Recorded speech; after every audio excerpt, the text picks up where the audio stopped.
muy bienvenido a Chema Librería. Hoy día vamos a estar Núcleo, Cristianismo, Cultura y Familia, el primer programa que vamos a hacer desde Instagram. Estoy muy contenta de poder conocerte por lo menos virtualmente. Y antes de comenzar, me gustaría que tú te presentaras, decirnos quién eres, tu edad, la carrera que estudiaste, tu estado civil, preguntas usuales de alguien que se presenta. Claro que sí, buenas noches a todo el público. Encantado de estar en este espacio. Gracias por la invitación a los de Chema Librería. Excelente trabajo, excelente librería. Y bueno, no sé, mi nombre es Donay de la Cerda, soy escritor, auditor financiero, soy licenciado en Contaduría Pública, también soy activista, consultor político, analista financiero. Y bueno, llevo 5 años en medios de comunicación con un periódico digital llamado El Despertar Ciudadano y también con la página Radio Libertaria. El libro que acabo de publicar es el que ven en la pantalla, La deconstrucción del viejo orden. Y bueno, esa sería básicamente mi CV, ¿no? Mi presentación. Y para los que me conocen, saben el tipo de contenido que he estado publicando durante estos últimos 3 o 4 años en Radio Libertaria. Y he tenido el gusto de trabajar con grandes referentes, gracias a Dios, como Agustín Laje, Pablo Muñoz, Miklos, etcétera. Entonces, el acumulado de la hemeroteca del periódico digital y todo el conocimiento se consolidó en el libro del que vamos a estar hablando a continuación. Perfecto, perfecto. Bueno, fue una gran introducción. Tienes muchos títulos. Yo no sabía, o sea, solamente con la última hoja de nota del autor pude leer algunos títulos que tenías, pero no sabía que era tanto. Así que siendo tan joven, es sorprendente todo lo que has logrado, lo que has llegado a realizar a través de tus estudios, principalmente. Cosa que es muy importante y que más adelante vamos a tocar.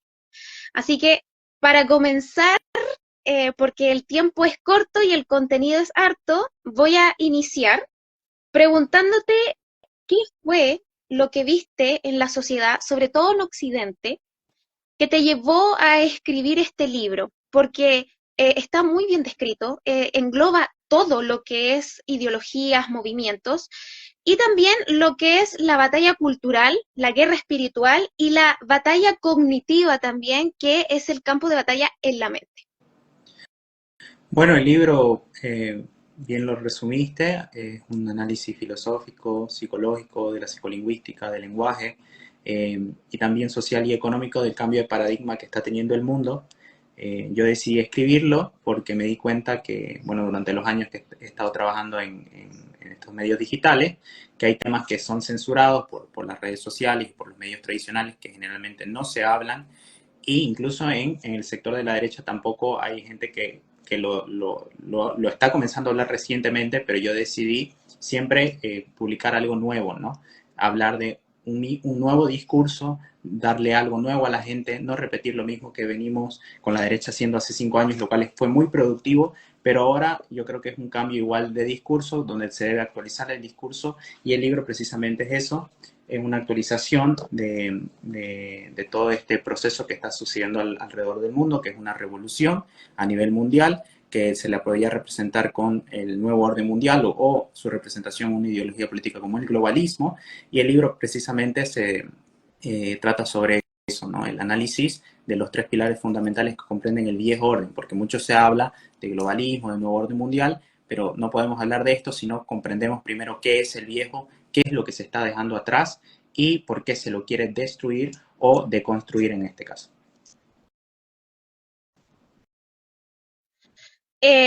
Bueno, para hacerte la primera pregunta en relación ya al contenido del libro, primero tengo que entregar unos anuncios que me pidieron que tengo que dar.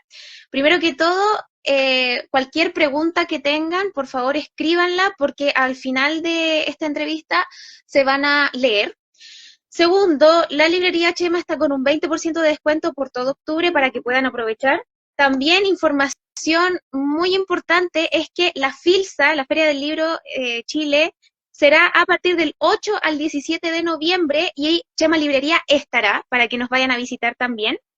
La preventa del libro de Donay estará en Chema Librería también y la entrega será desde la primera semana de noviembre. Así que esos son los anuncios por ahora que quizás más adelante los tenga que volver a repetir. Ahora, entrando ya a tu libro, comienzas señalando la importancia del lenguaje, algo que para mí es muy importante como estudiante de letras, que es la base del ser humano, el cual es capaz de razonar.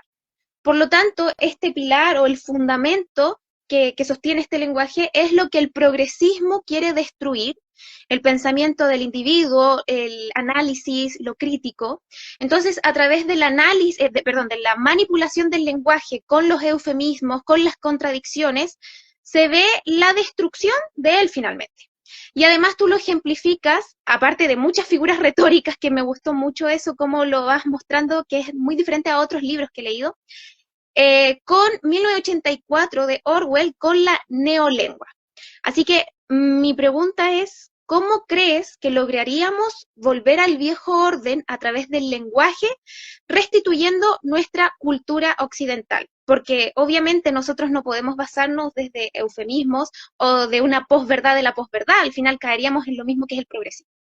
Sí, lo que tendríamos que hacer, y lo que pongo un poco en el libro igual, es retomar el sentido común. La era de la posmodernidad se caracteriza por tener un chavo a la razón, prácticamente un poshumanismo. Entonces lo que se quiere hacer es destruir el lenguaje, este logocentrismo del que habla Derrida con su palabra de construcción, o logofonocentrismo, que lo que quiere hacer es destruir el lenguaje. El ser humano tiene dos características fundamentales que nos distinguen de los animales, ¿no? Las cuales son la capacidad de lenguaje o la facultad de lenguaje y el arte, ¿no? Los animales no pueden, no tienen expresión artística. La expresión artística es una representación física en el mundo material del espíritu humano, y otra parte sería el lenguaje. Entonces el nuevo orden mundial lo que quiere hacer es destruir precisamente con la posmodernidad esta característica para animalizar al ser humano.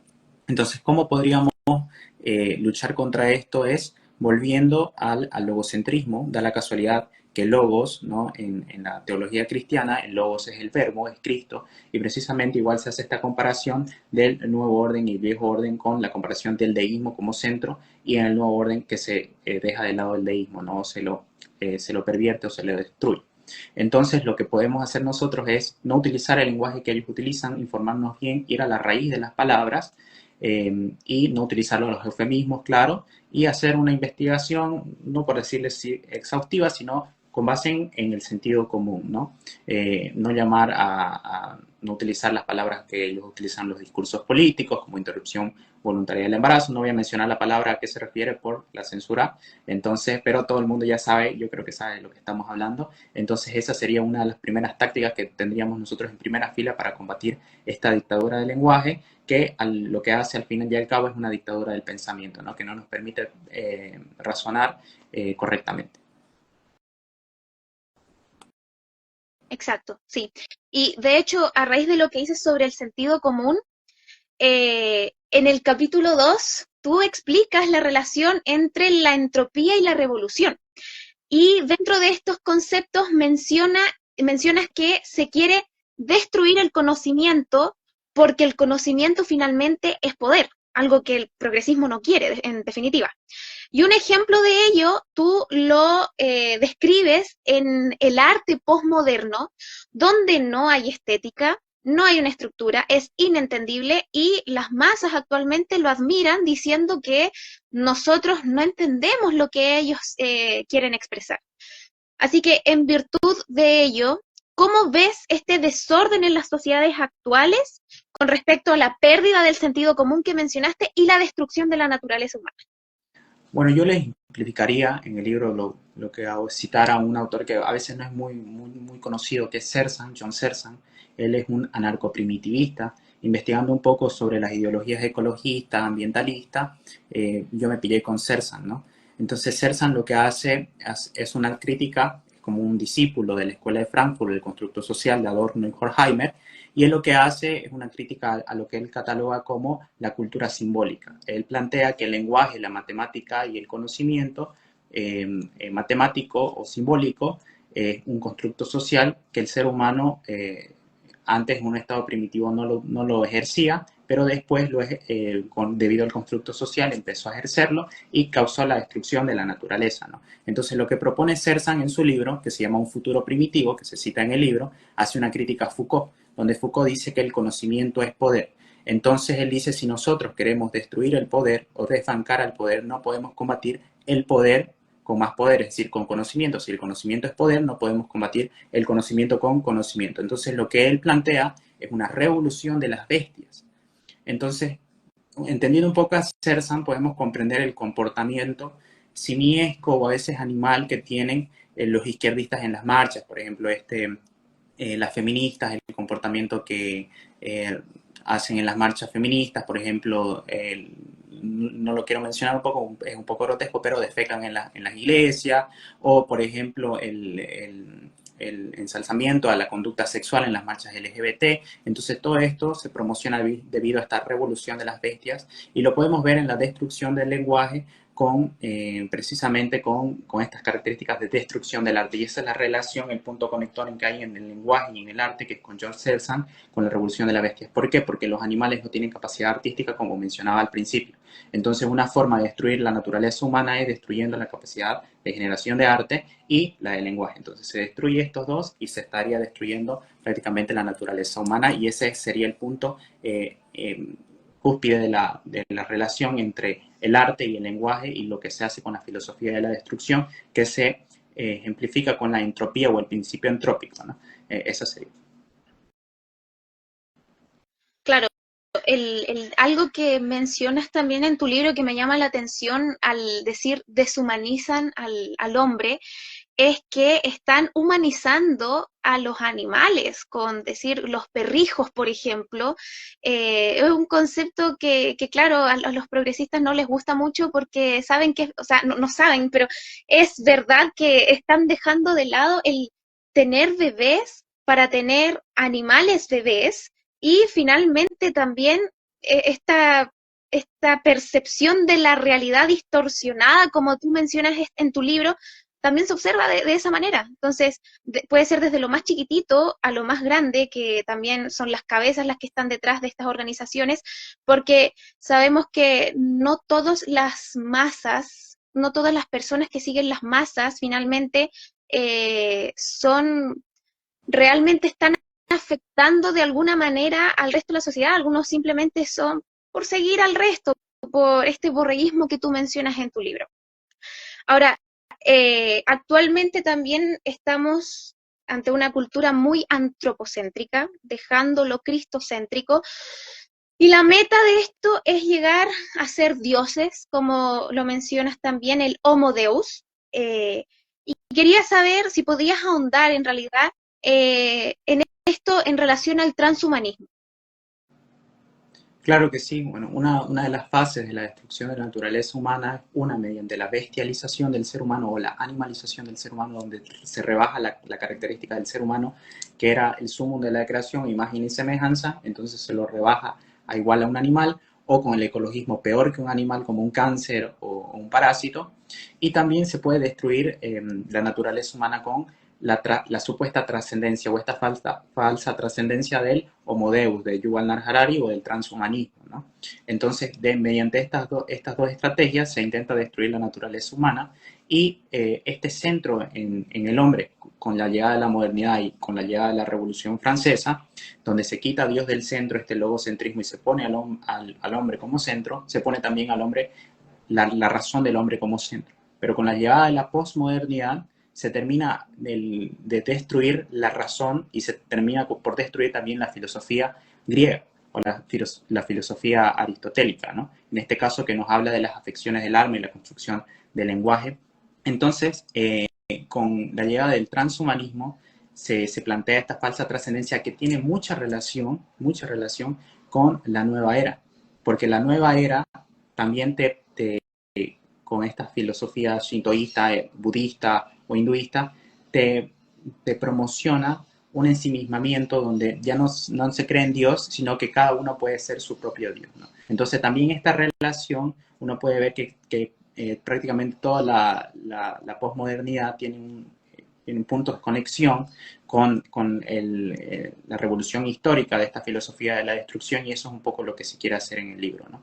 Y en vez de con el transhumanismo y con el desarrollo tecnológico, porque uno lo puede ver también desde el planteamiento filosófico de que se deja de lado a Dios, entonces el hombre crea la razón, y como crea razón y crea verdad, entonces crea realidad, y el único que puede crear realidad es Dios. Entonces, como el hombre es el que está creando realidad con la era de la posverdad, entonces el hombre es Dios. Uno lo puede ver desde ese punto filosófico. También lo puede ver desde el punto filosófico de la trascendencia con la tecnología. Es decir, que el ser humano adquiere características que no son de su propia naturaleza, sino son características divinas, como bien lo plantea Yuval Noah Harari en uno de sus libros, que también se cita en el libro, ¿no? Entonces, yo lo vería, el parte del transhumanismo por parte de esta vía tecnológica, por la segunda vía que estamos hablando, como un punto de control del ser humano y disfrazado de una supuesta trascendencia. Es lo mismo con el feminismo, que te promociona ayudar a la mujer y es la destrucción de la mujer, o el ecologismo, que también se plantea en el libro como la búsqueda de la ayuda al medio ambiente, pero en realidad es todo lo contrario, y también con el transhumanismo, que esta supuesta trascendencia se vende como trascendencia, pero en realidad es un control total del ser humano mediante la tecnología, ¿no? Donde los seres humanos no van a ser capaces ni de mover sus propios cuerpos, ¿no? Porque debido a estas tecnologías te pueden implantar incluso chips, ¿no? Que es de lo que se está hablando, o con la llegada de la inteligencia artificial. Entonces, en el libro se abarca el tema del transhumanismo de todas sus múltiples aristas, y se explica la correlación que tienen entre ellas. Claro. Tengo una pregunta sobre el ecologismo que lo mencionaste, pero antes, con respecto a la posverdad y el transhumanismo, ¿se podría también relacionar con el nihilismo y el relativismo?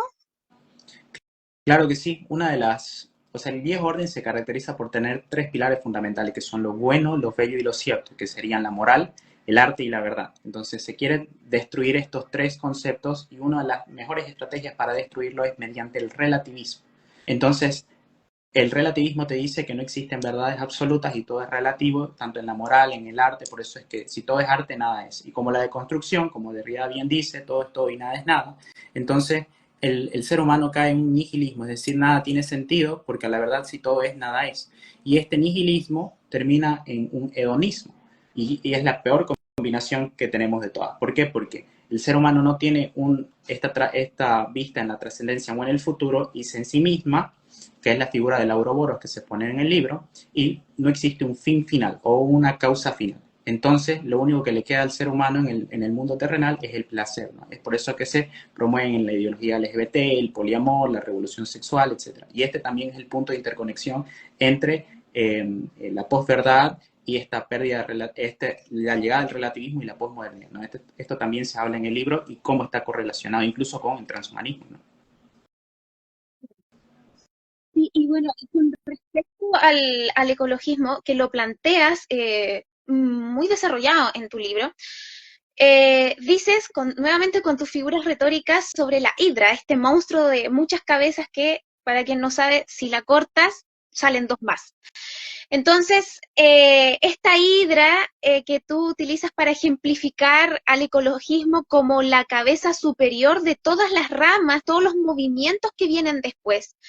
¿Podrías ahondar más en ello? ¿Por qué crees tú que el ecologismo es la cabeza de todo lo que viene después con los colectivos, con los movimientos feministas o LGBT, etcétera? Bueno, el ecologismo es la cabeza más peligrosa de la hidra, o de la hidra de Lerna.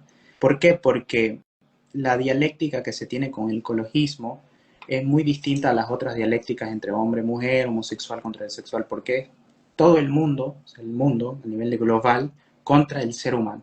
Y acá se puede ver la lucha contra la naturaleza humana, porque el ecologismo ve al ser humano como un cáncer o un parásito que tiene que destruirse. Entonces el ecologismo, si tiene al ser humano como enemigo, entonces lo que va a promover es el control de natalidad, el aborto, la terminación abrupta del embarazo, para no mencionarlo directamente, y la desnaturalización del humano, como dice Sersan, ¿no? Esta bestialización, claro, como se tiene que destruir al ser humano, entonces lo destruyo, ¿cómo? Mediante la animalización, bestialización, o con una supuesta trascendencia. Y da la casualidad que los transhumanistas, como Harari, son ambientalistas y ecologistas y promueven todo esto de la Agenda 2030, etc.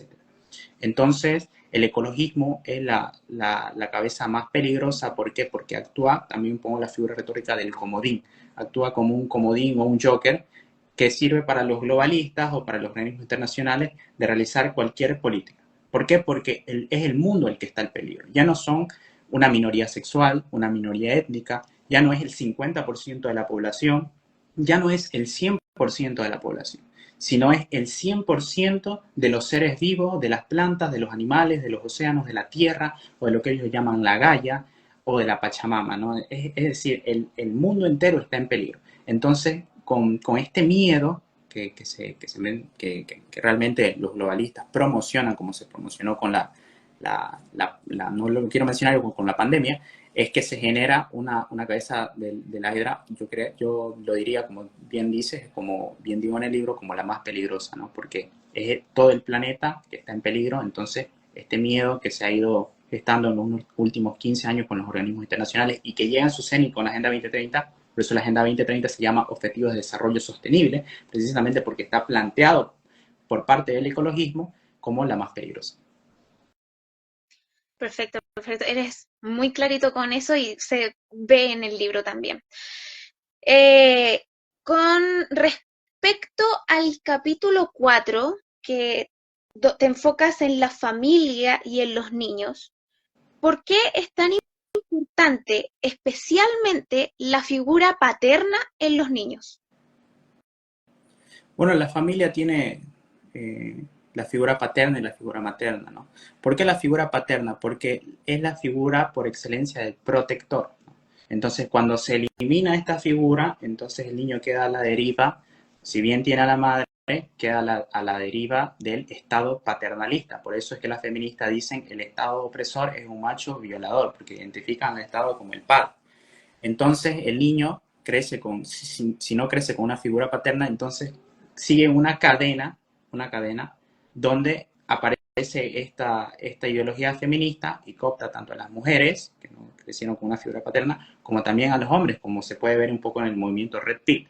Entonces, yo lo vería desde esa perspectiva de la protección y también de la figura de la madre, hago un poquito reflexionando un poco con las figuras artísticas de Goya, ¿no? Entonces lo ejemplifico con el Saturno devorando a su hijo o el aquelarre, ¿no? Con la figura de la madre. Entonces lo que se quiere hacer es eliminar ambas, si bien la figura paterna juega el rol del máximo protector, pero lo que se quiere hacer es destruir la familia eliminando ambas, ¿no? La figura materna y la figura paterna, dejando al individuo a merced del Estado, a merced del globalismo o de lo que sea. Entonces es muy importante defender precisamente por eso hago en el capítulo a la familia como la última barrera, porque la familia es la célula, la primera célula que nos defiende frente al Estado. Claro, y lamentablemente, como dices, los roles se están invirtiendo de alguna manera, masculinizando a la mujer y convirtiendo al hombre en algo más femenino, por decirlo de alguna manera. Ya no están esos roles marcados que había en el viejo orden, como tú decías. Y con respecto también a los niños, que son los más importantes en este sentido, a los que más hay que proteger porque son más vulnerables, tanto física como mentalmente, que también lo dices en tu libro. La relación me pareció muy interesante, pero que lo puedas explicar un poquito también para quienes te están escuchando, entre la farmacéutica, la educación sexual integral, la interrupción del embarazo como eufemismo por la censura que hay aquí, y también la muerte dulce de la que se habla. Bueno, sería una charla de 3 horas, ¿no? Con este apartado de lo que es la familia en sí.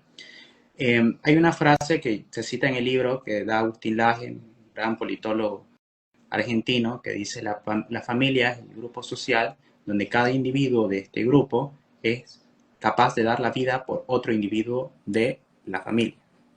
Un rol que no se cumple en ningún otro grupo social. Entonces, precisamente con el aborto y la eutanasia, lo que se quiere hacer es destruir la principal característica de la familia, que es proteger o dar la vida por el individuo. Entonces, los globalistas y la izquierda, muy inteligentemente, muy maquiavélicamente, promocionan este tipo de la eutanasia y la terminación abrupta del embarazo, porque con el aborto los padres aprenden a matar a sus hijos y con la eutanasia los hijos aprenden a matar a sus padres y se desvirtúa por completo la sociedad, el núcleo familiar. Entonces, cuando el asesinato del ser más indefenso de la tierra, que es un bebé, se permite, y peor aún que éste sea realizado por quien lo debía proteger en primera instancia, que es su madre, entonces cualquier otro delito se normaliza por añadidura, o sea, automáticamente. ¿Por qué? Porque el peor crimen se normalizó. Entonces todos los demás vienen por añadidura y esa es una de las reflexiones que se hace en el libro. Y con relación a lo de IPPF y las terapias de conversión, como se deja a merced del Estado al individuo, lo que se quiere hacer es cooptarlo ideológicamente y hacerlo dependiente de alguna manera del Estado o en este caso de las megacorporaciones, y uno de esos casos son las terapias de conversión de género, donde al final los niños se vuelven farmacodependientes con estas transiciones de género, y también con el aborto, porque con esta promoción de la destrucción de la naturaleza humana y la eliminación del humano se destruye la concepción, o después la concepción con el aborto, es decir, se promueve por un lado que no se tenga hijos, no se promueve la concepción, y por otro lado, si ya se realizó el acto y aparece un nuevo ser en el mundo, se promueve que se elimine, ¿no? Entonces, por eso es esta estructura de la promoción del lesbianismo, el homosexualismo. ¿Por qué? Porque no se puede concebir, no hay matrimonio, es la primera figura. La otra figura, la de los canhijos, porque son una pareja heterosexual, pero no tienen hijos. Y la otra figura de una pareja que sí concibió, sí tuvo hijos, pero los asesina, ¿no? O los mata. No quiero mencionar la palabra porque no nos corten el vivo después, pero esa sería la relación que existe entre las farmacéuticas, que es un negocio millonario, ¿no? Y que esto le conviene que se legalice porque los estados reciben subvenciones y es todo un contubernio público-privado que genera cada vez más capital, más demanda. Es decir, la educación sexual lo que hace no es prevenir los embarazos no deseados en adolescentes. Lo que hace es promover el inicio de la actividad sexual a más temprana edad y por ende va a haber más embarazos y más enfermedades de transmisión, lo que le conviene a la farmacéutica y a IPPF, que va a promocionar esto. Entonces, esto también es un poco lo que se explica en el libro. Se citan muchos estudios médicos oficiales, se citan páginas oficiales de IPPF. Es bastante, la bibliografía es bastante, entonces en el libro pueden encontrar todo el respaldo de lo que estoy diciendo, no es algo que yo me invente o una opinión o lo que yo piense, está todo respaldado con estudios en la bibliografía del libro. Hay más de 350 notas a pie de página donde pueden encontrar cada una de las cosas que estoy mencionando. Sí, es un poco irónico esto del Estado que se supone que está para entregar seguridad y protección y en realidad lo único que entrega es adoctrinamiento e ideologías. Es muy lamentable, que de hecho en el capítulo 3 lo que más abordas es la economía. Es un tema que yo no manejo tanto, pero que lo he ido entendiendo. Y algo que me pareció muy interesante fue esto de los subsidios que entrega el Estado a los llamados parásitos del Estado, justamente lo ejemplificaste con Argentina, donde las personas no quieren trabajar y eso implica que los que sí trabajan le tengan que subir sus impuestos para que finalmente digan, mejor no trabajo, ¿para qué? Si me están quitando todo lo que tengo y se lo están entregando a alguien que ni siquiera quiere trabajar. Entonces, igual me gustaría saber tu opinión con respecto a eso. ¿Cómo lo ves ahora con Argentina, con el actual presidente Milei? ¿Cómo has visto el desarrollo? Bueno, con el Milenio yo vi un aspecto positivo, que esto ha ido mejorando. En la marcha LGBT recientemente se le sacó todos los subsidios que tienen todo este tipo de gente que vive prácticamente del Estado, bueno, de las personas que tributan o que pagan impuestos al Estado. Y desde el punto de vista económico, yo vería que el mundo está yendo hacia una centralización de la economía, donde se aceleran todo este tipo de procesos con la llegada de la inteligencia artificial y se promueve el desempleo masivo. Es decir, que la gente va a quedar sin empleo, no va a tener un ingreso o una renta, y se va a tener que, por obligación de los estados, como bien se señala en el libro, implementar una renta básica universal o un ingreso básico universal con base en una ciudadanía mundial, ¿no? Entonces, lo que se quiere hacer con esta ciudadanía mundial, por una parte es el ingreso básico universal y por otra parte, relacionado con la era de la posverdad, chequear datos. ¿Por qué? Porque con la ciudadanía mundial se tiene un registro de las personas, de sus ingresos, que se le va a subvencionar. Y por otra parte, con esto de que ya uno no sabe qué es inteligencia artificial y qué no es, que fue creado en video por la inteligencia artificial o que realmente se publicó, entonces tienen que haber verificadores de datos que con base en un tiqueo, como uno tiene el tiqueado de Instagram o el tiqueado de X o de Twitter, que verifiquen que la información es real, y esto no se podría hacer si no existiera una ciudadanía mundial donde cada persona tenga un verificado que diga que realmente dijo las cosas que dijo, ¿no? Entonces es un poquito de lo que se habla con la inteligencia artificial y la relación que hay con la ciudadanía mundial y el ingreso básico universal, ¿no? Claro.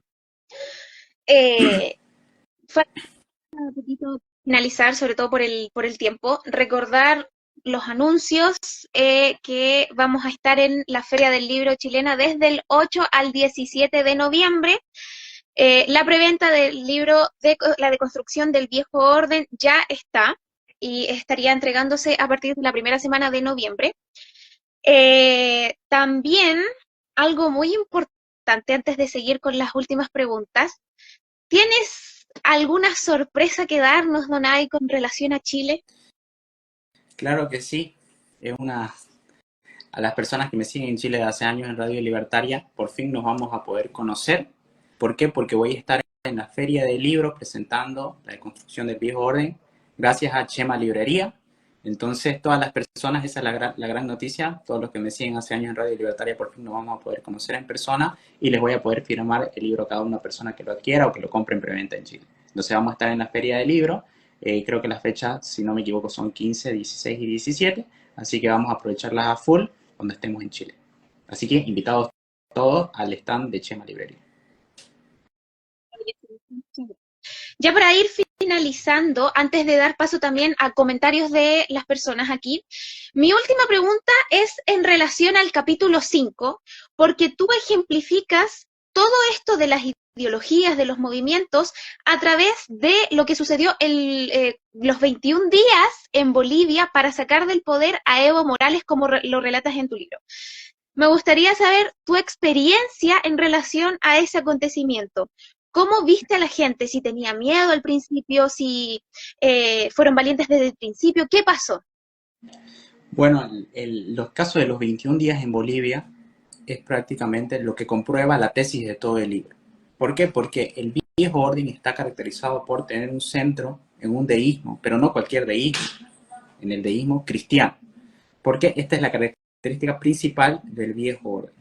Y el nuevo orden, uno no puede combatir al nuevo orden o al progresismo con progresismo o al marxismo con marxismo. Y el nuevo orden mundial no se puede combatir con un nuevo orden mundial, se lo tiene que combatir con el viejo. Entonces lo que hicimos en Bolivia durante los 21 días, mucha gente no lo sabe y que se pone en el libro, es que Bolivia tuvo un paro cívico indefinido de 21 días donde se le dio un ultimátum al gobierno y de una manera espontánea y casi milagrosa, toda la gente volvió a los valores del viejo orden, volvió al sentido común, volvió al patriotismo, que es la preservación de la frontera frente a este orden mundial, el globalismo. Los bolivianos volvimos, identificamos la bandera huipala como una bandera globalista y volvimos a usar la tricolor que representa nuestro país. Eliminamos la dialéctica indigenista que promocionó el masismo de Evo Morales durante casi 20 años y volvimos al deísmo cristiano en los paros cívicos, en los puntos de bloqueo donde más de 6 millones de personas estuvieron bloqueando las calles de manera pacífica y espontánea. Volvimos a, que era lo primero que se hacía en el paro, en los puntos de bloqueo, primero se rezaba y después se cantaba el himno nacional con la bandera nacional. Entonces prácticamente lo que hicimos fue volver al viejo orden y incluso desapareció la delincuencia porque la población volvió a tener el control absoluto de vigilia del gobierno a un punto tal que el gobierno no podía moverse. Hay una frase en Bolivia que algunos de los bolivianos que están en el chat van a entender: no se mueve ni un cepe. Nosotros no se movía una hormiga sin que nosotros no lo supiéramos, porque todos estábamos conectados mediante WhatsApp, Facebook, transmitiendo, etcétera. Cada uno estaba en su punto de bloqueo. Entonces, prácticamente la vigilancia que tenía el gobierno hacia las personas se invirtió y fueron las personas que tuvieron una vigilancia con el gobierno, ¿no? Entonces, el precio de la libertad es la vigilancia eterna y es precisamente lo que hicimos gala los 21 días con el patriotismo. En el libro se explica muchas otras cosas sobre los 21 días, cómo se puede combatir esto y se puede lograr destruirlo, ¿no? Se puede lograr hacer una resistencia pacífica a esto, sin llegar a la violencia, y en el libro se explica un poco con los 21 días y con otros ejemplos como el de los camioneros en Canadá. Entonces, en esta historia de los 21 días, yo quería hacer realmente justicia a lo que pasó en Bolivia, porque en los medios internacionales no se conoce, hubo una revuelta y salió Evo Morales y listo. No, no fue tanto así. Precisamente los medios internacionales lo quisieron ocultar cómo sucedió todo esto, para que la gente no conozca que Bolivia volvió al viejo orden y fue uno de los únicos países que neutralizó a uno de los enemigos más mortales que ha tenido la historia de la humanidad, que es el globalismo, ¿no? Y los bolivianos lo logramos hacer durante 21 días y de lo que deberíamos estar muy orgullosos. Al final, la frase la unión hace la fuerza es totalmente cierta. Donay, hay una pregunta y más comentarios en realidad, así que primero voy por la pregunta y después los comentarios para ver qué dice. Alcelín Fonseca dice, ¿cuáles dirías que son las fuentes o investigaciones filosóficas que vamos a encontrar en tu libro? Bueno, pueden encontrar desde el siglo IV de Agustín de Hipona, pueden encontrar ilustrados, pueden encontrar Rousseau, Kant, pueden encontrar contemporáneos de la economía con Schumpeter, de feministas Simone de Beauvoir, Juramil Firestone, Judith Butler. En el ocultismo, en la masonería pueden encontrar a Blavatsky o Albert Pike. En los postmodernos pueden encontrar a Derrida, a Deleuze y Guattari. En comunismo, marxismo, socialismo pueden encontrar a Marx, a Engels. También pueden encontrar en los postmodernos a Foucault. En economía pueden encontrar a Milton Friedman, pueden encontrar a Gramsci, pueden encontrar a Yuval Noah Harari, a Huxley, a Byung-Chul Han, al Dr. Sutton. Documentos oficiales, pueden encontrar también el análisis filosófico que se hace con Agustín Hipona y Tolkien. Entonces no solo se utiliza filósofos, sino también escritores de novelas. Se utiliza el arte como Philippe Champagne con San Agustín, y también se puede encontrar referencias a películas, con películas de Christopher Nolan, Inception. Entonces, el libro en el tema filosófico intenta usar tanto figuras retóricas de la mitología griega, como también todo este tipo de filosofías planteadas con la modernidad y la posmodernidad. Entonces, todo eso lo pueden encontrar como la bibliografía del libro y también en las notas al pie, ¿no? Entonces, todo está estructurado de esa manera. Bueno, comentarios de Yesenia Prado habla sobre las performances que se hicieron en octubre de 2019 en Chile. No sé si pudiste verlas, yo creo que sí, esto salió en muchas partes. Lamentablemente no hay que sentirse orgullosos por eso, pero no sé qué opinas respecto al este estallido espontáneo de Chile, que en realidad en toda Hispanoamérica empezó a suceder, en Colombia también. Bueno, de espontáneo, bueno, no creo que tuvo nada, ¿no? Eh, Son agendas, ¿no? Ellos arman agendas a nivel mundial, a largo plazo y a corto plazo, y lo que pasó en Chile fue parte de una agenda, la agenda globalista o izquierdista, para ejemplificarlo, porque este movimiento a nivel mundial encontró su representación en la izquierda con la llegada de la Revolución Francesa. Entonces, yo no lo vería como algo espontáneo, y con relación a los performance, precisamente lo que se quiere hacer es la bestialización o la hipersexualización del humano, porque el ser humano se caracteriza por la generación de arte, el lenguaje, y otro, el control de los impulsos.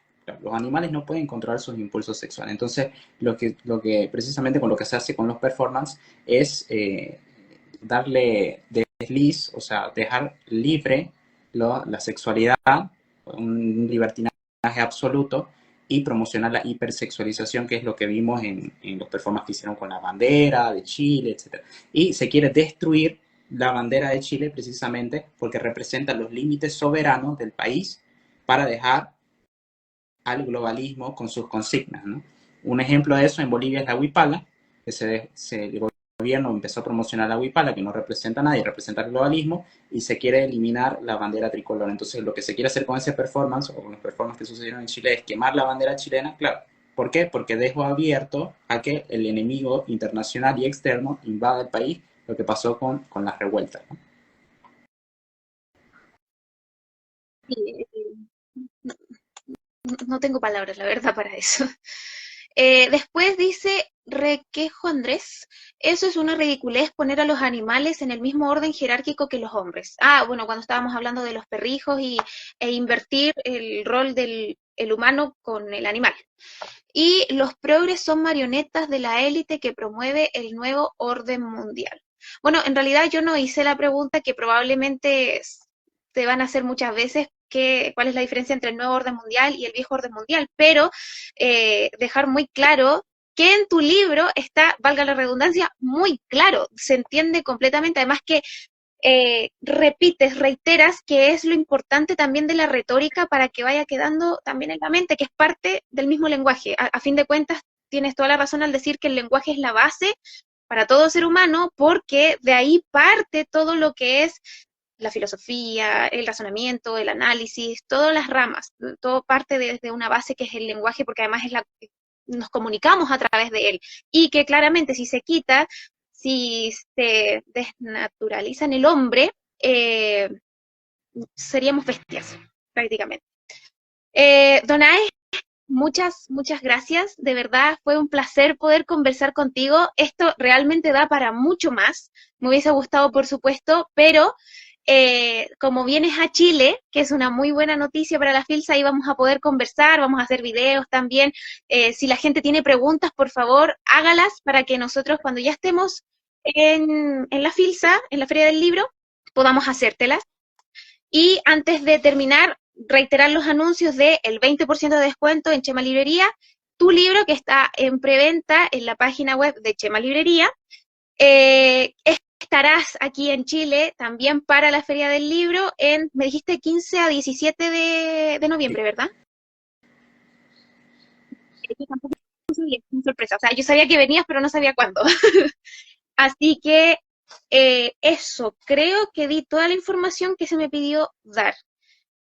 No sé si alguien más quiere decir algo, sino para despedirnos, y no sé qué pasa con Keren, que estaba manejando esto del live.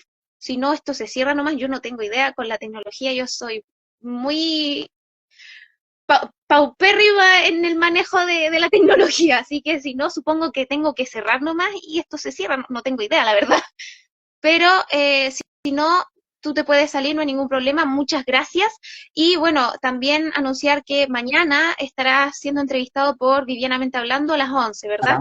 Para que también lo vean. 11 de la mañana en Chile y 10 hora boliviana, con Vivianamente Hablando en su canal de YouTube, así que pueden ir allá a vernos. Yo creo que vamos a tocar siempre lo que quiero hacer en cada vivo o en cada directo que hago, es siempre decir algo nuevo que no dije en otro vivo, ¿no? Entonces, así uno tiene que mantener a la gente, se mantiene entretenida y siempre aprende algo nuevo, y no va a haber una repetición de lo que se dijo acá o lo que digo en las charlas o lo que voy a decir en la Feria del Libro. Siempre intento decir algo nuevo y es precisamente lo que se quiere hacer con el libro, ¿no? Dar una nueva perspectiva de todo esto por parte de la derecha, y gracias a Dios estamos haciendo. Agradecerte por el espacio de estar acá, agradecer a Chema Librería e invitarlos a todos a la Feria del Libro para que puedan recibir su libro autografiado y nos podamos conocer en persona.